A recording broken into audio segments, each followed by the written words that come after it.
നമസ്കാരം. അപ്പോൾ നമ്മുടെ പുതിയ വീഡിയോയിലേക്ക് എല്ലാവർക്കും സ്വാഗതം. നമ്മൾ ഇത്തവണ ചെയ്യുന്നത് 10x എങ്ങനെ അഥവാ പിങ്ക് ലെവൽ എങ്ങനെ നമുക്ക് ഐഡൻറ്റിഫൈ ചെയ്യാന്നുള്ള. വേറെ ഒന്നുമില്ല. ഈ വീഡിയോയിൽ നമ്മൾ ഓൾറെഡി കുറേ വീഡിയോ ചെയ്തിട്ടുണ്ട്. ഗ്രാഫ് എങ്ങനെ മനസ്സിലാക്കാം, അല്ലെങ്കിൽ ഗ്രാഫിനെ എങ്ങനെ അനലൈസ് ചെയ്യണം, AVATL 2x അങ്ങനെ കാൽക്കുലേറ്റ്, ഇങ്ങനെ കുറേ വീഡിയോസ് ഉണ്ട്. ഏകദേശം ഒരു 1.5 മണിക്കൂറിൻ്റെ വീഡിയോ കിടക്കുന്നുണ്ട്. ഇതെല്ലാം കണ്ടതിന് ശേഷം മാത്രം നിങ്ങൾ നിങ്ങളുടെ പ്ലാറ്റ്ഫോമിൽ, നിങ്ങളുടെ എന്നല്ല ഞാൻ പറയുന്ന, അത് എല്ലാം വൺ വിൻ പ്ലാറ്റ്ഫോമിനെ ബേസ് ചെയ്തിട്ടാണ്. മറ്റേതെങ്കിലും പ്ലാറ്റ്ഫോമിലാണ് നിങ്ങൾ കളിക്കുന്നതെങ്കിൽ ഇതൊന്നും വർക്കൗട്ട് ആവണമെന്ന് നിർബന്ധമില്ല. ഇനി വൺ മിനിറ്റ് തന്നെ ഇത് നല്ല ഗ്രാഫാണെങ്കിൽ മാത്രമേ ഇതൊക്കെ വർക്കാവുള്ളൂ. അതിൽ വേരിയേഷൻസ് ഉണ്ട്. അപ്പോൾ നമുക്ക് ഡയറക്റ്റ്ലി വീഡിയോയിലേക്ക് പോകാം. അപ്പോൾ നമ്മുടെ വൺ മിനിറ്റിൽ നമ്മളെപ്പോഴും ഗ്രാഫിനെ നോക്കിയിട്ട് വേണം നമ്മൾ 10x അല്ലെങ്കിൽ ഒരു 100-ന് മുകളിലേക്കുള്ള അല്ലെങ്കിൽ 10-ന് മുകളിലേക്കുള്ളതൊക്കെ നമുക്ക് ചേസ് ചെയ്യാനായിട്ട്. അപ്പോൾ ഇതിൽ പ്രധാനമായിട്ട് നമ്മൾ ശ്രദ്ധിക്കേണ്ടത്, നമ്മൾ പറഞ്ഞിട്ടുണ്ട്, ഗ്രാഫ് നമ്മൾ ഗ്രൂപ്പിലൊരു സിഗ്നൽ പറഞ്ഞു കഴിഞ്ഞാൽ ആ സിഗ്നലിനെ വെറുതെ കൊണ്ടുപോയിട്ട് ഡംപ് ചെയ്ത് വെക്കുകയല്ലേ ചെയ്യേണ്ടത്, അല്ലെങ്കിൽ വെറുതെ കൊണ്ടുപോയിട്ട് നമ്മൾ പ്ലേസ് ചെയ്യല്ലേ ചെയ്യേണ്ടത്. പകരം ആ സിറ്റുവേഷൻ എന്താണെന്നും കൂടി നമ്മൾ നോക്കുക. ഗ്രാഫിൻ്റെ സിറ്റുവേഷൻ എന്താണെന്നും കൂടി നിങ്ങൾ നോക്കിയതിന് ശേഷം മാത്രം എന്ത് ചെയ്താൽ മതി, പ്ലേസ് ചെയ്താൽ മതി. ഞാനിവിടെ വെച്ചിരിക്കുന്നത് 400-ഉം 200-ഉം ആണ്. അപ്പോൾ ഈ ഗ്രാഫ് എന്ന് പറയുന്നത് ഒരു ആവറേജ് ഗ്രാഫാണ് റണ്ണിങ് ആയിട്ട് നിൽക്കുന്നത്. ആവറേജ് എന്ന് പറഞ്ഞാൽ ഇവിടെ നോക്കിക്കഴിഞ്ഞാൽ നിങ്ങൾക്ക് കാണാൻ പറ്റും 2, 8, 3, 2, 3, 5, 6, ഇടയ്ക്ക് ഒരു 100 കയറി പോയിട്ടുണ്ട്. സോ ഇൻ ടോട്ടൽ നോക്കിക്കഴിഞ്ഞാൽ ഇതൊരു ആവറേജ് ഗ്രാഫാണ്. ഇതിൻ്റെ ഫ്രീക്വൻസി എന്ന് പറയുന്നത് നോക്കിക്കഴിഞ്ഞാൽ രണ്ടെണ്ണം പോയി എന്താണ് പറയുക, ഈ കളറിന് എന്താണ് പറയുന്നത്, എന്തൊരു കളറ്, 2 2xന് മുകളിലേക്കുള്ളത് പോയി, അതിനുശേഷം ഒരു 1, പിന്നെ 2x, അങ്ങനെയൊക്കെയാണ് പോണേ. അപ്പോൾ ഇവിടെ ആ ഗ്രാഫിൻ്റെ സിറ്റുവേഷൻ എന്ന് പറയുന്നത് ആവറേജ് ആയതുകൊണ്ട് തന്നെ ഇതെപ്പോഴേലും മാറിമറിയാം. ഇത് കൃത്യമായിട്ട് മനസ്സിലാക്കിയിട്ട് വേണം നമ്മൾ എന്ത് ചെയ്യാൻ, ഒരു എമൗണ്ട് പ്ലേസ് ചെയ്യാനായിട്ട്. ഇപ്പോൾ ഗ്രാഫ് മോശമാകുമ്പോൾ നിങ്ങൾ എമൗണ്ട് ഉയർത്തിക്കൊണ്ട് വന്നിട്ട് ഒരു കാര്യമില്ല, കാരണം കയ്യിലേക്കുന്ന പൈസ മൊത്തം പോയിക്കൊണ്ടിരിക്കും. അപ്പോൾ ഗ്രാഫ് കൃത്യമായിട്ട് നോക്കുക എന്നുള്ളതാണ്. അപ്പോൾ നമ്മളൊരു ഗ്രൂപ്പിൽ സിഗ്നൽ പറയുമ്പോൾ ഞാൻ ആദ്യം പറഞ്ഞിട്ട്, ആദ്യം നിങ്ങൾ ഗ്രാഫിനെ നോക്കി തുറന്ന് വെച്ചതിന് ശേഷമായിരിക്കണം നിങ്ങൾ പ്ലേസ് ചെയ്യേണ്ടത്. ഞാൻ പറയുന്ന സമയം നിങ്ങൾക്ക് അവിടെ ആ ഗ്രാഫ് അത്ര സ്യൂട്ടബിൾ അല്ല എന്ന് തോന്നിക്കഴിഞ്ഞാൽ ഒരിക്കലും നിങ്ങൾ എമൗണ്ട് പ്ലേസ് ചെയ്യരുത്. അതാണ് ആദ്യമേ പറയുന്നത്. ഇപ്പോൾ ഞാൻ ഇവിടെ ഒരു ടൈം പറഞ്ഞിട്ടുണ്ടെങ്കിൽ, ഇപ്പോൾ ഇപ്പോൾ ഇവിടെ 21:42, ഇന്ത്യയിലെ ടൈം 21:42 എന്ന് പറയുമ്പോൾ 9:42 ടൈം. ഈ ടൈമിൽ ഞാനൊരു എമൗണ്ട് പ്ലേസ് ചെയ്യാൻ പറഞ്ഞിട്ടുണ്ടെങ്കിൽ ഇവിടെ കിടക്കുന്ന ഗ്രാഫ് നോക്കിക്കഴിഞ്ഞാൽ 1, 2, 3, 4, 5, 6, 7 എണ്ണം പോയി കഴിഞ്ഞു. ഓൾറെഡി 1xന് താഴെയാണ്. അപ്പോൾ ആ സമയത്ത് നമ്മൾ പറഞ്ഞ് വെച്ചിരിക്കുന്ന സാധനം ഒരിക്കലും വരണമെന്നില്ല, കാരണം ആ ഗ്രാഫ് ലോയറിലേക്ക് പോവുകയാണ്. കാരണം ഇവിടെ തൊട്ട് മുമ്പ് 100 പോയിട്ടുണ്ട്, അതിന് മുമ്പ് 70 പോയിട്ടുണ്ട്. ഇൻ ടോട്ടൽ അറൗണ്ട് 200 വാല്യൂ പോയിട്ടുണ്ട്. അങ്ങനെയാണെങ്കിൽ ഗ്രാഫ് വാല്യൂ കുറയും എന്നുള്ള സാമാന്യ യുക്തി നമ്മൾ ഫോളോ ചെയ്യുക. അപ്പോൾ ഇനി എങ്ങനെ നമുക്ക് 10x ഫോളോ ചെയ്യാമെന്ന് വെച്ചാൽ, ഇവിടെ ഈ ലോവർ വാല്യൂവിൽ ലാസ്റ്റ് ഒരു പ്ലേസ്മെൻറ്റ് വന്നിട്ടുണ്ട്. എമൗണ്ട് പ്ലേസ് ചെയ്യാൻ പറ്റിയില്ല. 101 എന്ന് പറയുന്നത്, അതായത് ഈ ഗ്രാഫിൻ്റെ എൻഡ് പോയിൻ്റ് ആയത്. ഈ എൻഡ് പോയിൻ്റ് ഇനി മുകളിലേക്ക് കയറാനുള്ളൂ. സോ ഗ്രാഫിൽ ഇങ്ങനെ ഒരു കണ്ടിന്യൂസ് ലോവർ വരുന്ന ഗ്രാഫാണെങ്കിൽ ഈ 101-നൊക്കെ ശേഷം ഒരു 4-5 റൗണ്ട് നിങ്ങൾ ഇട്ടേക്കുക. അതിനുശേഷം പതുക്കെ ഈ ഗ്രാഫ് ഉയരാൻ തുടങ്ങും. അങ്ങനെ പതുക്കെ ഗ്രാഫ് ഉയരുന്ന സമയത്ത് നമുക്ക് പ്ലേസ് ചെയ്യാം.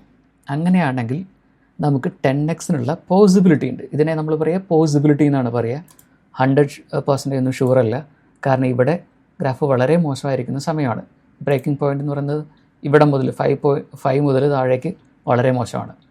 അപ്പോൾ ഇനി ഗ്രാഫ് ഉയരുന്ന എങ്ങനെയായിരിക്കും, ഏറ്റവും താഴെ എത്തി 1-ലെത്തി, 1-ൽ പതുക്കെ 2-ലേക്ക് ജമ്പ് ചെയ്യും, 2-ൽ 3 അല്ലെങ്കിൽ 4, 6, 8, 9, 10 അങ്ങനെയാണ് ജമ്പ് ചെയ്ത് പോവുക. ചിലപ്പോൾ ഒരു സഡൻ ജമ്പിങ് ഉണ്ടാകും. ലൈക്ക് ഇത് ഇപ്പോൾ കാണുന്നത് സഡൻ ജമ്പിങ് ആണ്. 2.7 വന്നു, നേരെ 5-ലേക്ക് വന്നു. ഓക്കെ, അപ്പോൾ ഗ്രോത്ത് കൂടുകയാണ്.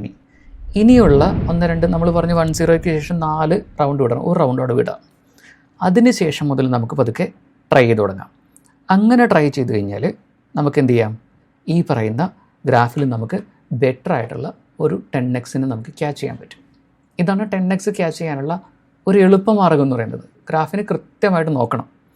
അപ്പോൾ അതിനുള്ള നമ്പേഴ്സ് നമ്മൾ ഓൾറെഡി കുറച്ച് വീഡിയോയ്ക്ക് മുമ്പായിട്ട് ചെയ്തിട്ടുണ്ട്. ഇതിപ്പോൾ കയറി പോകുന്നു. ഈ വീഡിയോ ഞാൻ പറഞ്ഞു വിട്ട് 10ക്ക് ശേഷം 1, 2, 3 4ാമത്തെ റൗണ്ട് അത് കയറി 10xൽ കലാശിച്ചു.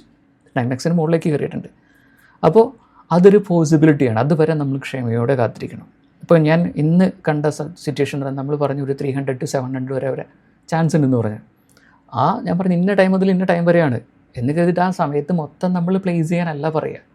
അതിനുള്ളിൽ ബെറ്റർ ഓടുകൾ നോക്കിയിട്ട് ബെറ്റർ സ്ഥലങ്ങൾ നോക്കിയിട്ട് പ്ലേസ് ചെയ്യുക. അങ്ങനെയാണെങ്കിൽ നമുക്ക് വലിയ കുഴപ്പമില്ലാത്ത ഒരു പ്ലേസ്മെൻറ്റിലേക്ക് നമുക്ക് എത്തിക്കാൻ പറ്റും. ഇതിപ്പോൾ 37 ശേഷം നമുക്ക് എന്തായാലും ഒരു 2 ഒക്കെ കയറും. അപ്പോൾ അത് വെച്ചിട്ടാണ് നമ്മളിവിടെ ക്യാച്ച് ചെയ്യാൻ പോകുന്നത്.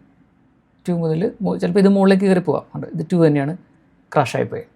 കാരണം ഇവിടെ 10 കയറി അതിന് ശേഷം ഒരു ചേഞ്ച് ഓവർ ഉണ്ടാകും. ഇനി നമുക്ക് പ്ലേസ് കഴിഞ്ഞാൽ ലോവറോ ഹയറോ ഇവിടെ ഒരു റിസ്കി പ്ലേസ്മെൻറ്റാണ്. ഓക്കെ, അപ്പോൾ ഇത് നോക്കിയിട്ടായിരിക്കും നമ്മൾ എന്ത് ചെയ്യുക, പ്ലേസ് ചെയ്യുക. ഇപ്പോൾ ഇവിടെ ഒരു 2 വീണു, അങ്ങനെയാണെങ്കിൽ ഇതിനടുത്തൊരു 3യോ 2ഓ ആ റേഞ്ചിൽ തന്നെയായിരിക്കും നമുക്ക് എമൗണ്ട് വരിക. അതെ, എഗെയിൻ ഇത് 2വിൽ തന്നെ നിന്നു. അപ്പോൾ ഇനി ഇവിടുന്ന് ഫേവറബിൾ ആയിട്ടുള്ളൊരു കണ്ടീഷൻ ക്രിയേറ്റ് ചെയ്യുക. അപ്പോൾ ഈ പറയുന്ന ഫേവറബിൾ കണ്ടീഷനിലായിരിക്കും നമ്മൾ എന്ത് ചെയ്യുക, നമ്മുടെ പ്ലേസ്മെൻറ്റ് നടത്തേണ്ടത്. ഓക്കെ, 10x ശേഷം എപ്പോഴും 4-5 റൗണ്ടിനുള്ളിൽ നമുക്കൊരു ഫേവറബിൾ കണ്ടീഷൻ ക്രിയേറ്റ് ചെയ്യും. അപ്പോൾ അവിടെ നമുക്ക് എടുക്കാൻ പറ്റും. ഓക്കെ, എല്ലാം 2വിൽ തന്നെ നമുക്ക് റൗണ്ട് ഓഫ് ചെയ്തു. ഞാൻ ക്യാഷ് ഔട്ട് ചെയ്തില്ല എന്നേ ഉള്ളൂ. ഇനി പക്ഷേ 2.05 ശേഷം പതുക്കെ താഴേക്ക് വരും. ഇനി ഇതിൻ്റെ അകത്തൊരു പ്രത്യേക അപ്ഡേറ്റ് പറയുകയാണെങ്കിൽ കണ്ടിന്യൂസ് നിങ്ങൾക്കൊരു 3 റൗണ്ട് 2 ആണ് വരുന്നതെങ്കിൽ നെക്സ്റ്റ് റൗണ്ട് എപ്പോഴും 3 ആയിരിക്കും സാധാരണ വരിക. ഓക്കെ, ഇപ്പോഴത്തെ അപ്ഡേഷനിൽ ഇത് 3ലായിരിക്കും ക്യാഷ് ഔട്ട് ചെയ്യുക. ഇപ്പോൾ കണ്ടിന്യൂസ് 4 റൗണ്ട് 2 ആ വേക്കണേ. അങ്ങനെയാണെങ്കിൽ ഇതിവിടെ ഒരു ബിഗ് ഷോട്ടിനുള്ള പോസിബിലിറ്റി വീണ്ടും ക്രിയേറ്റ് ചെയ്യാണ്. വലിയ താമസമില്ലാണ്ട് ബിഗ് ഷോട്ടിനുള്ള പോസിബിലിറ്റി ക്രിയേറ്റ് ചെയ്യണം. അപ്പോൾ ഈ റൗണ്ടുകൾ ശ്രദ്ധിച്ച് നോക്കിയാൽ മതി. നമുക്കെല്ലാം 2 വന്നിട്ടുണ്ട്. അതിനുശേഷം ഒരു 1.04 ക്രിയേറ്റ് ചെയ്തിട്ടുണ്ട്. അപ്പോൾ ഇനിയും ഒരു പോസിബിലിറ്റി എന്ന് പറയുന്നത് 10ലേക്കുള്ള പോസിബിലിറ്റി ഉണ്ട്, 4നുള്ള പോസിബിലിറ്റി ഉണ്ട്, 3നുള്ള പോസിബിലിറ്റി ഉണ്ട്. ഈ പോസിബിലിറ്റീസിലായിരിക്കും നമ്മൾ ക്യാഷ് ഔട്ട് ചെയ്യേണ്ടത്. ഓക്കെ, പക്ഷേ ഇത് കണ്ടിന്യൂസ് 2ൻ്റെ റൗണ്ട് തന്നെയാണ് ഇവിടെ ഫോളോ അപ്പ് ചെയ്തുകൊണ്ടിരിക്കുന്നത്. അപ്പോൾ അങ്ങനെയാണെങ്കിൽ ഇപ്പോഴത്തെ അപ്ഡേഷനിൽ നിങ്ങൾ നോക്കിക്കഴിഞ്ഞാൽ ഇങ്ങനെ കണ്ടിന്യൂസ് 2 പോകുന്നുണ്ടെങ്കിൽ വലിയ താമസമില്ലാതെ ഒരു 40x നിങ്ങൾക്ക് ക്രിയേറ്റ് ചെയ്യപ്പെടും. ഇത് വീണ്ടും 2-3ലായിരിക്കും ക്രാഷ് ചെയ്യപ്പെടുക. ഞാൻ എന്തായാലും ഇതിനെ 3ലേക്ക് ക്യാഷ് ഔട്ട് ചെയ്യാൻ വിചാരിക്കുന്നു. ഓക്കെ, ഇത് ഞാൻ 3 എടുക്കുന്നു, 2.96 എടുക്കുന്നു, ബാക്കി ഇതിന് വിട്ടേക്കുവാണ്. കാരണം ഇത് കണ്ടിന്യൂസ് കയറിയൊക്കെയാണ്. പിന്നെ 1.04 എന്നുള്ള നമ്പർ അവിടെ കിടക്കുന്നുണ്ട്. അങ്ങനെയാണെങ്കിൽ നമുക്ക് അവിടെ ഒരു പോസിബിലിറ്റി ഉണ്ട്. കാരണം ഇതിൻ്റെ ഒരു 10 കയറാനുള്ള പോസിബിലിറ്റി അവിടെ ഉണ്ട്. നമ്മൾ ഓൾറെഡി പറഞ്ഞ സാധനമാണ്, നമ്മൾ വർക്കൗട്ട് ചെയ്താണ്. പിന്നെ 37 ആയതുകൊണ്ട് ഇത് പ്രോബബിളി ഒരു 30 വരെയൊക്കെ നമുക്ക് പ്രതീക്ഷിച്ചാൽ മതി. വേണമെങ്കിൽ അതിൻ്റെ മുകളിലേക്ക് വിടാം. 30 ആയതുകൊണ്ട് വേണമെങ്കിൽ ഒരു 60ലേക്ക് വേണമെങ്കിൽ വിടാം, അല്ലെങ്കിൽ 50 നമുക്ക് വേണമെങ്കിൽ എടുക്കാം. ഡിപ്പെൻസ് ആണ്. അപ്പോൾ അതുകൊണ്ട് ഞാൻ തൽക്കാലം കുറച്ച് എക്സ്റ്റെൻഡ് ചെയ്ത് വിട്ടേക്കാണ്. ഇതിനൊരു 50-55 എടുക്കാമെന്നുള്ള രീതിയിലാണ്. ഓക്കെ, ഞാൻ ഇതിനെ 55 എടുത്തു. ഇത് മുകളിലേക്ക് പോവാം, ഡിപ്പെൻഡാണ്. കാരണം സിറ്റുവേഷൻ നോക്കിയിട്ടാണ് നമുക്ക് പറയാൻ പറ്റുക. എന്തായാലും അത് 100ന് മുകളിലേക്ക് പോയിട്ടുണ്ട്. അപ്പം ഇങ്ങനെ നമുക്ക് പ്രോബബിളായിട്ട് എന്ത് ചെയ്യാൻ പറ്റും, ഐഡൻറ്റിഫൈ ചെയ്യാൻ പറ്റും. ഈ പറയുന്ന ഗ്രാഫിനെ നോക്കിയിട്ട് ഗ്രാഫ്, സമയം, സിറ്റുവേഷൻ, ഇത്രയും കാര്യങ്ങൾ ഇതിൻ്റെ അകത്ത് മാച്ചിങ് ആയിരിക്കണം. എങ്കിലാണ് നമുക്ക് ഈ പറയുന്ന 10x ക്യാച്ച് ചെയ്യാൻ പറ്റുള്ളൂ. അപ്പോൾ ഒരു നമ്പർ ഞാൻ പറഞ്ഞു ഓർക്കുക, 1.01. രണ്ടാമത്തെ നമ്പറാണ് 1.04. ഇനി ഒരു നമ്പർ ഉണ്ട്, അത് ഈ വീഡിയോയിൽ നിങ്ങൾ കൃത്യമായിട്ട് ശ്രദ്ധിച്ച് കഴിഞ്ഞാൽ അതിൻ്റെ അകത്ത് ഒരു പോപ്പപ്പ് ആയിട്ട് നിങ്ങൾക്കൊരു മെസ്സേജ് പോലെ കാണാൻ പറ്റും. അത് കൂട്ടി വായിച്ചു കഴിഞ്ഞാൽ അടുത്ത മാജിക് നമ്പർ നിങ്ങൾക്ക് ഐഡൻറ്റിഫൈ ചെയ്യാനായിട്ട് പറ്റും, ഈ 10x കാൽക്കുലേറ്റ് ചെയ്യാനുള്ള. അപ്പോൾ ഇപ്പോൾ സിറ്റുവേഷനിൽ 472 പോയി, 2.04 വന്നു. അങ്ങനെയാണെങ്കിൽ വീണ്ടും ഒരു പോസിബിലിറ്റി നമുക്ക് അവിടെ മുമ്പിൽ കിട്ടുവാണ്.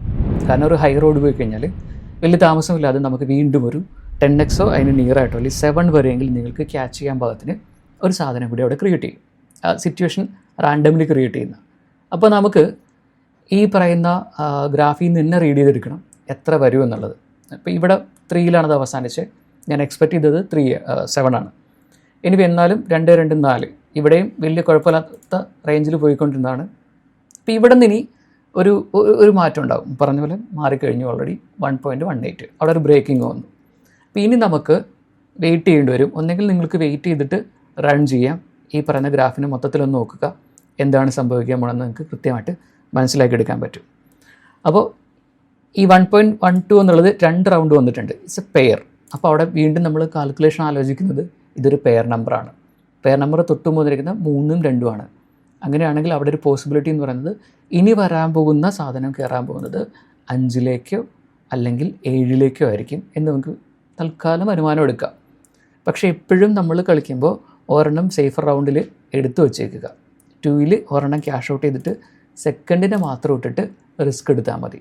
ഇല്ലെങ്കിൽ നമ്മുടെ കയ്യിൽ നിന്ന് ഈ പറയുന്ന സാധനങ്ങളെല്ലാം കയ്യിൽ നിന്ന് പോകും. അപ്പോൾ അത് ഒഴിവാക്കാനാണ് നമ്മളെപ്പോഴും ഒരെണ്ണം സേഫറിൽ എടുക്കുക. ഞാനിപ്പോൾ സേഫറിലല്ല എടുക്കുന്നത്. ഞാൻ എപ്പോഴും രണ്ടും റിസ്കിന് തന്നെ എടുത്തിട്ട് കളിച്ചേക്കുന്നത്. അത് നോക്കണ്ട. നിങ്ങൾ ഇതിലൊരു ക്ലാരിറ്റി വരുന്നത് വരെ കുറച്ചുകൂടെ സേഫറായിട്ട് കളിക്കുക. ഇത് വീണ്ടും 3-ലാണ് നിൽക്കുന്നത്. അപ്പോൾ ഇങ്ങനെ നമുക്ക് നമ്മുടെ പ്ലേസ്മെൻറ്റിന് ഒന്നുകൂടെ ക്ലാരിറ്റി കൊടുത്ത് നമുക്ക് മുന്നോട്ട് പോകാൻ പറ്റും. ഇതിപ്പോൾ 4 റൗണ്ട് പോയിട്ടുണ്ട്. ഇപ്പോൾ ഇവിടെ നിന്ന് ഗ്രാഫ് ചേഞ്ച് ആയിട്ടുണ്ടെന്നുള്ള കാര്യം നിങ്ങൾ മനസ്സിലാക്കിയാൽ മതി. 3, 16, 3. ഇപ്പോൾ വീണ്ടും ഒരു 2, 3 വരിക. ഇപ്പോൾ ഇവിടെ 1.1 വന്നിട്ടുണ്ട്. അപ്പോൾ ഇനി ഈ 4 റൗണ്ടിന് ഇപ്പോൾ ഇവിടെ വെച്ച് നോക്കുകയാണെങ്കിൽ നമ്മൾ എങ്ങനെ പ്ലേസ് ചെയ്യാന്ന് വെച്ചാൽ ഇനിയുള്ള 2 റൗണ്ട് നമുക്ക് വെയിറ്റ് ചെയ്യാം. ഞാൻ വേണമെങ്കിൽ വെയിറ്റ് ചെയ്ത് കാണിച്ചു തരാം. ഇത് കയറുന്നുണ്ടോ ഇല്ലയോ എന്നുള്ളത് ഉറപ്പിച്ചതിന് ശേഷം മാത്രം നമ്മൾ എന്ത് ചെയ്താൽ മതി, അടുത്ത റൗണ്ടുകളിലേക്ക് പോയാൽ മതി. ഇപ്പോൾ ഇവിടെ 1.9 വന്നതുകൊണ്ട് ഇതൊരു ഹയറിലേക്കും ലോവറിലേക്കും പോകാനുള്ള പോസിബിലിറ്റി എടുക്കുന്ന നമ്പറാണ് 1.91 എന്ന് പറയുമ്പോൾ. സ്വാഭാവികമായിട്ടും അതൊരു ഇവിടെ തൊട്ട് മുമ്പത്തെ ലാസ്റ്റത്തെ റൗണ്ട് 3ഉം ഇവിടുത്തെ റൗണ്ട് 3 ആയതുകൊണ്ട് തന്നെ 3 സ്വാഭാവികമായിട്ടും 6 or 7 അത് എൻഡ് ചെയ്യണം. ആദ്യം പറഞ്ഞിട്ടുള്ള 6 or 7, അല്ലെങ്കിൽ ഇവിടെ വന്നിരിക്കുന്ന ഒരു 10ൻ്റെ എഫക്റ്റ് ഉള്ളതുകൊണ്ട് 10ലേക്കും പോകാം. സ്വാഭാവികമായിട്ടും ഇവിടെ അത് വീണ്ടും 10 ക്രോസ് ചെയ്തിട്ടുണ്ട്. അപ്പോൾ അങ്ങനെയാണെങ്കിൽ ഈ ഗ്രാഫിനെ വെച്ചിട്ട് നമുക്ക് പറയാൻ പറ്റും ഈ പറയുന്ന റൗണ്ടുകൾ തമ്മിലുള്ള ഗ്യാപ്പിൻ്റെ ഇടയിൽ 1.91 എന്നുള്ള ഒരു ബ്രേക്കിംഗ് പോയിൻ്റ് ഉണ്ടെങ്കിൽ അത് വെച്ചിട്ട് എന്ത് ചെയ്യും, ഈ പറയുന്ന ഗ്രാഫ് ഇൻക്രീസ് ചെയ്യപ്പെടും എന്ന് വേണമെങ്കിൽ ഇപ്പോൾ പറയാം. അതും ഒരു 10 കാൽക്കുലേറ്റ് ചെയ്യാൻ പറ്റുന്ന സാധനമാണ്. കാരണം ഞാൻ തൊട്ട് മുമ്പ് എൻഡ് ചെയ്യിപ്പിച്ചിരുന്നത് 55-ലായിരുന്നു ക്യാഷ് ഔട്ട് ചെയ്തത്. നിങ്ങളൊരു കാര്യം ഓർക്കേണ്ടത്, നിങ്ങൾ ലാസ്റ്റ് ക്യാഷ് ഔട്ട് ചെയ്തതിന് ഒരു 4 പോയിൻ്റ് താഴേക്ക് എപ്പോഴും അടുത്ത് ക്യാഷ് ഔട്ട് ചെയ്യുക. അങ്ങനെ ക്യാഷ് ഔട്ട് ചെയ്ത് താഴേക്ക് വരിക. കാരണം ഞാൻ തൊട്ട് മുമ്പ് എടുത്തത് 55-ലാണ്. അപ്പോൾ അങ്ങനെയാണെങ്കിൽ ഇവർ ഐഡൻറ്റിഫൈ ചെയ്യാൻ പോകുന്നത്, ഞാൻ ക്യാഷ് ഔട്ട് ചെയ്യാൻ പോകുന്നത് അഗെയിൻ 50ൻ്റെ മുകളിലേക്കായിരിക്കുന്നതായിരിക്കും ഇവർ ഐഡൻറ്റിഫൈ ചെയ്യുക. അപ്പോൾ അതിന് വേണ്ടിയിട്ടാണ് 51-ൽ അവർ ക്രാഷ് ചെയ്തത്. നമ്മളിനി കളിക്കാൻ പോകുന്നത് ഞാൻ 1.6-ലായിരിക്കും ഞാനിത് ക്യാഷ് ഔട്ട് ചെയ്യുക. കാരണം ഇത് ഓൾറെഡി 2 പോയി. അടുത്ത അവരുടെ കാൽക്കുലേഷൻ നമ്മൾ കയറി 2ൻ്റെ മുകളിലേക്ക് എടുക്കും എന്നുള്ള രീതിയിലായിരിക്കും. അങ്ങനെയാണെങ്കിൽ നമ്മൾ നേരെ റെഡ്യൂസ് ചെയ്തേക്കുക. സെക്കൻഡ് ക്യാഷ് ഔട്ട് വേണമെങ്കിൽ 5-ലെടുക്കാം. സെക്കൻഡ് ക്യാഷ് ഇതിന് ഞാൻ എപ്പോഴും പ്ലേസ് ചെയ്യുന്നത് എപ്പോഴും റിസ്ക് എടുക്കാനുള്ള സാധനമായിട്ടാണ്. അപ്പോൾ അതുകൊണ്ട് ഞാൻ അതിനെ റിസ്ക്കിലേക്ക് വിട്ടേക്കാണ്. എപ്പോഴും ഒരു 10 അതിന് മുകളിലേക്കുള്ള സാധനത്തിലായിരിക്കും ഞാനതിനെ ക്യാച്ച് ചെയ്യുക. അപ്പോൾ അങ്ങനെ ഒരു പ്ലേസ്മെൻറ്റാണ് ഞാൻ ഇതിൽ ഉപയോഗിക്കുക. മറ്റതിന് എപ്പോഴും എൻ്റെ ക്യാപിറ്റലിനെ സേഫ് ചെയ്തുകൊണ്ടുള്ള കളികളായിരിക്കും ഇതിൻ്റെ അകത്ത് ഞാൻ ഉപയോഗിക്കുക. അപ്പോൾ അങ്ങനെ ഒരു സാധനം നമ്മൾ പറഞ്ഞു. പിന്നെയുള്ള നമ്പറാണ് 1.35 1.35 എന്ന് പറയുന്നത്. ഇപ്പോൾ നിലവിൽ ഗ്രാഫിൽ വന്നിട്ടില്ല. 1.35 വന്നാലും നിങ്ങൾക്ക് ആവറേജ് ഗ്രാഫാണെങ്കിൽ, ഈ പറയുന്ന തൊട്ട് ഒരു കൊള്ളാവുന്ന ഗ്രാഫാണെങ്കിൽ ആ ഗ്രാഫിൽ നിങ്ങൾക്ക് എന്ത് ചെയ്യാൻ പറ്റും, വലിയ കുഴപ്പമില്ലാതെ ഒരു 4-5 റൗണ്ടുകൾക്ക് ശേഷം നിങ്ങൾക്ക് ക്യാഷ് ഔട്ട് ചെയ്ത് കഴിഞ്ഞാൽ 10x നമുക്ക് ലീഡ് ചെയ്യിപ്പിക്കാനായിട്ട് പറ്റും. അങ്ങനെ കുറച്ചധികം നമ്പേഴ്സ് ഉണ്ട്. ഈ നമ്പറുകളൊക്കെ ഐഡൻറ്റിഫൈ ചെയ്തെടുത്ത് കൃത്യമായിട്ട് ഒബ്സർവ് ചെയ്ത് ഗെയിം കളിച്ചു കഴിഞ്ഞാൽ നിങ്ങൾക്ക് വലിയ കുഴപ്പമില്ലാത്ത ഏണിങ്സ് ഉണ്ടാക്കാൻ പറ്റും. ഇല്ലെങ്കിൽ നമ്മൾ ഉദ്ദേശിക്കുന്നതൊന്നുമല്ല, നമ്മൾ എല്ലാ റൗണ്ടുകളിലും പോയിട്ടൊക്കെ പ്ലേസ് ചെയ്യും. എല്ലാ റൗണ്ടുകളിലും പോയിട്ട് പ്ലേസ് ചെയ്യുമ്പോഴുള്ള പ്രശ്നം എന്ന് പറയുന്നത് നമ്മുടെ കയ്യിൽ നിന്ന് ക്യാഷ് പോയിക്കൊണ്ടേയിരിക്കും. ഓക്കെ, ഞാനിപ്പോൾ പറഞ്ഞുകൊണ്ട് ഇടയ്ക്ക് ക്യാഷ് ഔട്ട് ചെയ്യാൻ വിട്ടുപോയി. അപ്പോൾ അതായിരിക്കും നമ്മൾ ഇവിടെ വരെ. ഇവിടെ ഇപ്പോൾ നല്ല ഗ്രാഫാണ് കിടക്കുന്നത്. ഇനിയിപ്പോൾ ഒരു ബ്രേക്ക് ഡൗൺ വരും എന്തായാലും. 3 പോയതുകൊണ്ട് അടുത്ത റൗണ്ടിൽ ഇപ്പോൾ 2-ലായിരിക്കും ഇത് എൻഡ് ചെയ്യുക. അപ്പോൾ ഒരു 2ൻ്റെ പോസിബിലിറ്റി അവിടെ കാണുന്നുണ്ട്. ഓക്കെ, 6-ൽ. അപ്പോൾ ഈ രീതിയിൽ നിങ്ങളിതിനെ അസസ് ചെയ്യുക. അതേപോലെ തന്നെ 1.5, 1.05, ദെൻ 1.07, ഇത് 3ഉം ഈ പറയുന്ന ആവറേജ് കണ്ടീഷനിൽ നിൽക്കുന്ന ഗ്രാഫാണെങ്കിൽ നിങ്ങൾക്ക് ഈ പറഞ്ഞ 10x പോസിബിലിറ്റി തരുന്ന നമ്പേഴ്സാണ്. അടുത്ത 4 റൗണ്ടുകൾക്ക് ശേഷം അല്ലെങ്കിൽ അടുത്ത 5 റൗണ്ടുകൾക്ക് ശേഷം നിങ്ങൾക്ക് പോസിബിളായിട്ട് ഒരു 10x അത് ലീഡ് ചെയ്യുന്നതാണ് പറയുക.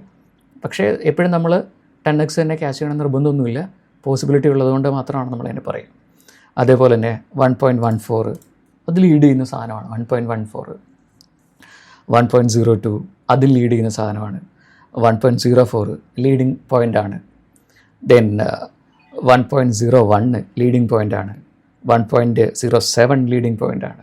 ഇങ്ങനെ കുറേ ലീഡിങ് പോയിൻറ്റുകൾ നമുക്ക് ഓൾറെഡി ഐഡൻറ്റിഫൈ ചെയ്താണ്. സ്റ്റിൽ വർക്കിംഗ് ആണ്. അതിപ്പോൾ ഏതൊക്കെ അപ്ഡേഷൻ വന്നാലും ഇപ്പോഴും മാറാതെ നിൽക്കുന്നുണ്ട്. ഗ്രാഫിൻ്റെ കണ്ടീഷൻ ആവറേജ് ആണെങ്കിൽ നമുക്കത് റിസൾട്ട് ജനറേറ്റ് ചെയ്ത് തരുന്നുണ്ട്. അതാണ് ഈ ഒരു 10x കാൽക്കുലേഷനിൽ നമ്മൾ ഏറ്റവും കൂടുതൽ നോക്കുന്ന പോയിൻ്റ് എന്ന് പറയുന്നത്. വീണ്ടും നമ്മൾ ആദ്യം പറഞ്ഞിട്ടുള്ള 2ൻ്റെ ഉള്ളിലേക്ക് അത് മാറിയിട്ടുണ്ട്. പിന്നെ കണ്ടിന്യൂസ് 3 വന്നിട്ടുണ്ട്, 2കൾ വന്നിട്ടുണ്ടെങ്കിൽ ഞാൻ പറഞ്ഞു കണ്ടിന്യൂസ് ആയിട്ടൊരു 4-5 2കളാണ് പോകുന്നതെങ്കിൽ അടുത്ത 2 മിനിറ്റിൻ്റെ അകത്ത് നിങ്ങൾക്കൊരു 40x നിങ്ങൾക്ക് എക്സ്പെക്റ്റ് ചെയ്യാം. ഓക്കെ, 40x അത് ലീഡ് ചെയ്യും. അതിൻ്റെ പവറാണ്. ഈ കണ്ടിന്യൂസ് 2കൾ അങ്ങനെ പോകുന്നുണ്ടെങ്കിൽ അതിൻ്റെ പവറാണ് എപ്പോഴും 40x എന്ന് പറയുന്നത്. അപ്പോൾ അതുകൊണ്ട് നമുക്കൊരു 40x ലീഡ് ചെയ്യുമെന്ന് പറഞ്ഞാലും അതിനു മുമ്പുള്ള കണ്ടീഷൻസ് വളരെ മോശമാണെങ്കിൽ, അതിനു മുമ്പ് വലിയ ഫിഗേഴ്സ് പോയിട്ടുണ്ടെങ്കിൽ ഓട്ടോമാറ്റിക്കലി നമ്മുടെ വാല്യൂ എന്ത് ചെയ്യും, താഴേക്ക് വരും. 40 എന്നുള്ളത് ചിലപ്പോൾ ഒരു 21 ക്രാഷിംഗ് പോയിൻറ്റുകൾ ക്രിയേറ്റ് ചെയ്യപ്പെടാറുണ്ട്. അത് ഈ പറഞ്ഞ ഗ്രാഫിനെ ഡിപ്പെൻഡ് ചെയ്തിട്ടാണ് നമുക്ക് പറയാൻ പറ്റുക. അപ്പോൾ എന്തായാലും 10x കാൽക്കുലേറ്റ് ചെയ്യുക എന്ന് പറയുന്നത് അത്ര വലിയ സംഭവമൊന്നുമല്ല. നമ്മളിതിൽ കുറച്ച് പോയിൻറ്റുകൾ നമ്മൾ കൃത്യമായിട്ട് ഐഡൻറ്റിഫൈ ചെയ്ത് എടുത്തു കഴിഞ്ഞാൽ മതി. ഞാൻ ഈ പറഞ്ഞ പോയിൻറ്റുകളെല്ലാം നിങ്ങൾ നോട്ട് ചെയ്തിട്ടുണ്ടെങ്കിൽ നിങ്ങൾക്ക് സുഖമായിട്ട് ക്രിയേറ്റ് ചെയ്യാൻ പറ്റും 10x എന്ന് പറയുന്നത്. ഇത് മാത്രമല്ല, ഇത് കൂടാതെ കുറേ മാജിക് നമ്പേഴ്സും നമുക്ക് ക്രിയേറ്റ് ചെയ്യപ്പെടുന്നുണ്ട്. അതെല്ലാം നമുക്ക് ഐഡൻറ്റിഫൈ ചെയ്യാൻ പറ്റും. അതെല്ലാം നമുക്ക് ക്രിയേറ്റ് ചെയ്തെടുത്തു കഴിഞ്ഞാൽ സുഖമായിട്ട് നമുക്ക് റിസൾട്ട് ജനറേറ്റ് ചെയ്യാൻ പറ്റും. അപ്പോൾ ഇതിൻ്റെ അകത്ത് ബാക്കിയുള്ള നമ്പേഴ്സെല്ലാം നിങ്ങൾക്ക് ഇതിൻ്റെ ഇടയിലൂടെ പോപ്പപ്പ് ആയിട്ട് പോയിട്ടുണ്ട്. ആ നമ്പേഴ്സ് നിങ്ങളൊന്ന് കണ്ടുപിടിച്ച് കമൻറ്റ് ചെയ്ത് നോക്കുക. കമൻറ്റ് ചെയ്യുന്ന ആളിന്ന് ബെസ്റ്റായിട്ടല്ല, ഇത് ഐഡൻറ്റിഫൈ ചെയ്തിരിക്കുന്ന ആൾക്ക് എന്തായാലും നമ്മൾ ആ ഫുൾ വോളിയല്ല 10xൻ്റെ ടോട്ടൽ നമ്പേഴ്സിൻ്റെ കാൽക്കുലേഷൻ ഞാൻ അയച്ചുതരാം. അതിൻ്റെ അത് സെലക്ട് ചെയ്യുന്ന ഒരാൾക്ക് എന്തായാലും അയച്ചുതരാമെന്നാണ് ഞാൻ പ്രതീക്ഷിക്കുന്നത്. അപ്പോൾ അതുകൊണ്ട് കൃത്യമായിട്ട് ഇത് ഫുള്ള് കണ്ടുപിടിക്കണം. എൻ്റെ അത് കുറച്ച് സാധനങ്ങളൊക്കെ ഞാൻ മിസ്സിങ് ആക്കിയിട്ടേക്കുവാണ്. വീഡിയോ കൃത്യമായിട്ട് കണ്ടു കഴിഞ്ഞാൽ നിങ്ങൾക്കത് കിട്ടും. അപ്പോൾ നമുക്കിതുപോലെ തന്നെ അടുത്ത വീഡിയോയിൽ അടുത്ത കാൽക്കുലേഷനുമായിട്ട് നമുക്ക് കാണാം. ഈ പറഞ്ഞ 100ൻ്റെ വേണമെങ്കിൽ ഞാൻ പോസിബിലിറ്റി നോക്കിയിട്ട് 100ൻ്റെ ഐഡൻറ്റിഫൈ ചെയ്തെടുക്കാം. പക്ഷേ ഒരു പരിധിവരെയൊക്കെ അത് വർക്കാവുള്ളൂ. കാരണം 100 എപ്പോഴും വർക്കാവണമെന്ന് നിർബന്ധമൊന്നുമില്ല. അതുകൊണ്ട് പോസിബിലിറ്റീസ് വെച്ചിട്ട് നമുക്ക് ക്രിയേറ്റ് ചെയ്യാനായിട്ട് പറ്റും. എന്നാലും ഒരു ട്രൈ ചെയ്ത് വെക്കാം നമുക്ക് 100ൻ്റെ കാൽക്കുലേഷന് വേണ്ടിയിട്ട്. പക്ഷേ ഇപ്പോൾ നിങ്ങൾ 2ൻ്റെയും ഈ പറയുന്ന 10ൻ്റെയൊക്കെ കാൽക്കുലേഷൻസിൻ്റെ വീഡിയോസ് എല്ലാം റിപ്പീറ്റ് ചെയ്ത് നോക്കുക. അതോടൊപ്പം തന്നെ ഗ്രാഫിൻ്റെ വീഡിയോസും കൃത്യമായിട്ട് കണ്ടു കഴിഞ്ഞാൽ ഓൾമോസ്റ്റ് എല്ലാ കാര്യങ്ങളും സോൾവ് ആകുമെന്നാണ് പ്രതീക്ഷിക്കുന്നത്. അപ്പോൾ നമുക്ക് പുതിയ വീഡിയോ ആയിട്ട് നമുക്ക് വീണ്ടും വരാം. അതുവരെ ബൈ.